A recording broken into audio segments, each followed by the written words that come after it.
In this video, I'm going to show you how to transfer money from Grab to bank account Malaysia.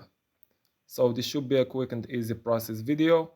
To transfer funds using your Grab Pay wallet, all you need to do is to go ahead, complete your identity verification.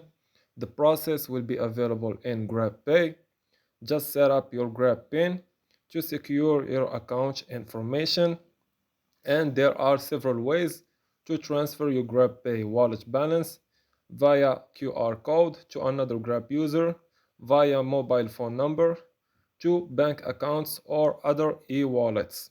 Before transferring money to another GrabPay wallet, ensure you have the correct details ready. Unfortunately, once a transfer is initiated, cancellations are not possible. If you have sent money to the wrong recipient, you can contact them and request that they return the amount to your GrabPay wallet.